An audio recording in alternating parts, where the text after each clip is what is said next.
नमस्कार, स्वागत है आपका कैपिटल टीवी में। 26 नवंबर को हर साल संविधान दिवस मनाया जाता है। इस दिन बाबा साहेब अंबेडकर समेत संविधान सभा के सदस्यों का शुक्रिया करते हुए उन्हें श्रद्धांजलि दी जाती है। इस बार मोदी सरकार ने ये कार्यक्रम संसद भवन में किया, जहां पीएम मोदी ने अपने भाषण में क्या कुछ कहा, देखिए इस रिपोर्ट में। भारत के संविधान में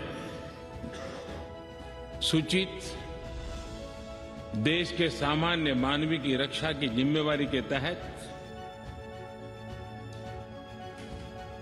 अनेक हमारे वीर जवानों ने उन आतंकवादियों से लोहा लेते लेते अपने आप को समर्पित कर दिया, सर्वोच्च बलिदान दिया। मैं आज 26/11 को उन सभी बलिदानियों को भी आदरपूर्वक नमन करता हूं। 26 नवंबर इतिहास का वो दिन जो यादगार है भारत के लिए, भारत के संविधान के लिए। 26 नवंबर को देश में संविधान दिवस मनाया जाता है।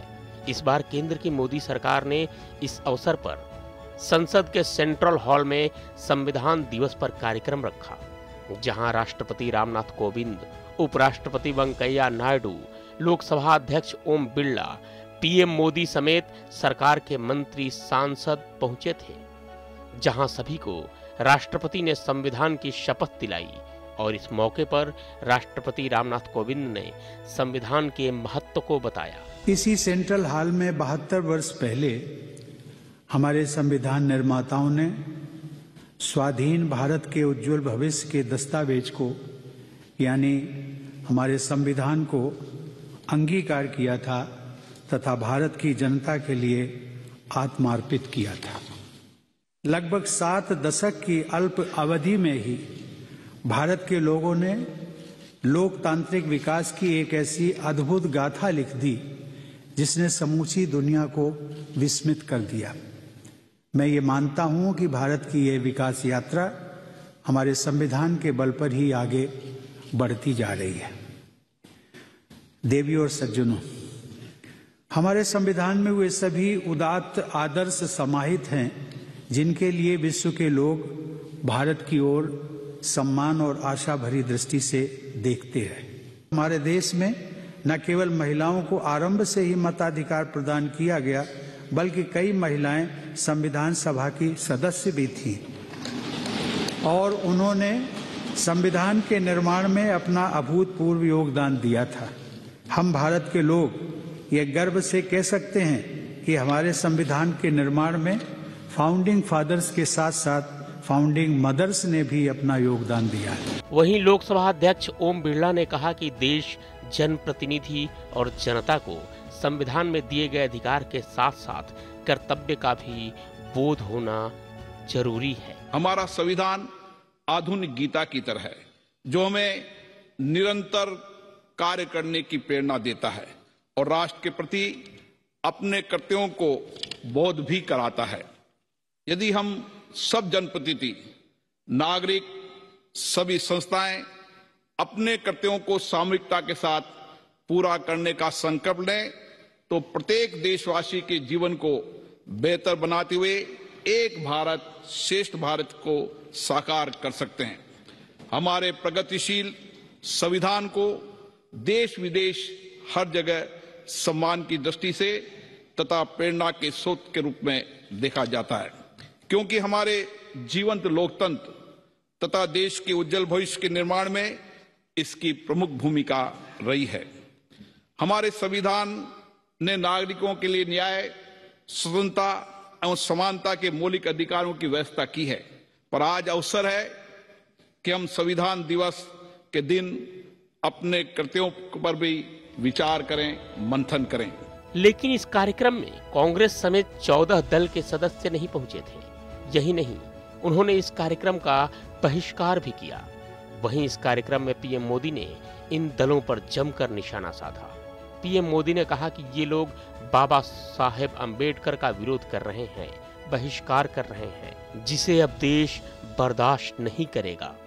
अपने 22 मिनट के भाषण में पीएम मोदी ने परिवारवाद के सियासत पर जमकर निशाना साधा। उन्होंने किसी का नाम नहीं लेते हुए कहा कि भारत एक ऐसे संकट की ओर बढ़ रहा है जो संविधान के लिए समर्पित लोगों के लिए चिंता का विषय है, लोकतंत्र के प्रति आस्था रखने वालों के लिए चिंता का विषय है, और वो हैं पारिवारिक पार्टियां।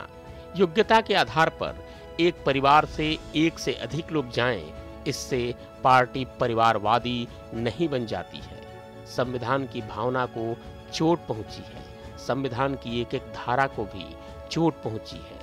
जब राजनीतिक दल अपने आप में अपना लोकतांत्रिक कैरेक्टर खो देते हैं, जो दल स्वयं लोकतांत्रिक कैरेक्टर खो चुके हैं, वो लोकतंत्र की रक्षा कैसे कर सकते हैं? राजनीतिक दल, party for the family, party by the family,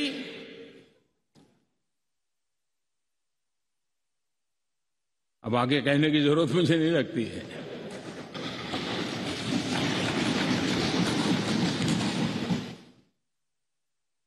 Kashmir से कन्याकुमारी हरी राजनीतिक दलों की तरफ देखिए, ये लोकतंत्र की भावना के खिलाफ है। संविधान हमें जो कहता है उसके विपरीत है। और जब मैं ये कहता हूं कि पारिवारिक पार्टियां, इसका मतलब मैं ये नहीं करता हूं कि एक परिवार में से एक से अधिक लोग राजनीति में ना आए। जी नहीं,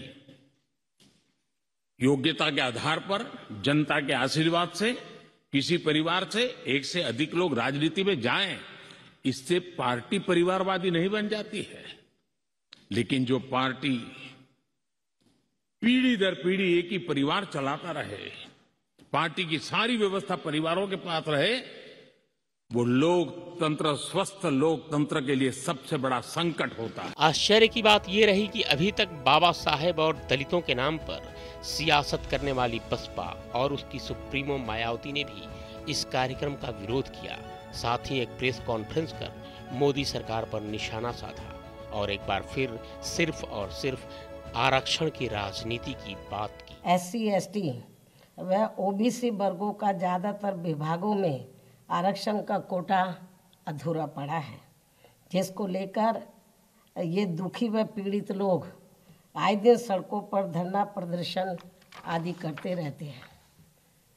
इन वर्गों के लिए प्राइवेट सेक्टर में अभी तक यही कहना है कि आज संविधान दिवस के मौके पर केंद्र व सभी राज्य सरकारें इस बात की गहन समीक्षा करें, क्या ये सरकारें भारतीय संविधान का पूरी ईमानदारी व निष्ठा से सही पालन कर रही हैं अर्थात नहीं कर रही हैं। हमारी पार्टी का ये मानना है, इस मामले में इनको जरूर सोचना चाहिए। इसलिए हमारी पार्टी ने आज केंद्र व राज्यों की सरकारों के भी इस कार्यक्रम में हिस्सा नहीं लेने का फैसला लिया है। पीएम मोदी इस कार्यक्रम में 26/11 मुंबई हमले को याद कर भावुक हो गए और कहा कि आतंकियों ने देश को बड़ा जख्म दिया। वो इस घटना में शहीद जवानों और मारे गए लोगों को श्रद्धांजलि अर्पित करते हैं। आज 26/11 हमारे लिए एक ऐसा दुखद दिवस, जब देश के दुश्मनों ने देश के भीतर आकर के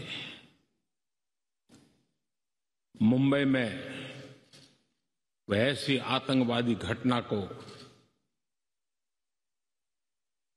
अंजाम दिया। भारत के संविधान में सूचित देश के सामान्य मानवीय की रक्षा की जिम्मेवारी के तहत अनेक हमारे वीर जवानों ने उन आतंकवादियों से लोहा लेते लेते अपने आप को समर्पित कर दिया, सर्वोच्च बलिदान दिया। मैं आज 26/11 को उन सभी बलिदानियों को भी आदरपूर्वक नमन करता हूं। अभी तक जो पार्टियां बाबा साहेब अंबेडकर के नाम पर वोट लेकर अपनी सियासी रोटियां सेक रही हैं, उनकी मंशा का खुलासा हो गया है कि अगर वे बाबा साहेब के प्रति सम्मान प्रकट कर सकती तो इस कार्यक्रम में जरूर जाती। लेकिन उन्हें न तो बाबा साहेब से मतलब है, ना ही संविधान से। उन्हें मतलब है तो सिर्फ और सिर्फ अपनी सत्ता से। इस खबर में फिलहाल इतना ही। बने रहिए कैपिटल टीवी के साथ। जय हिंद।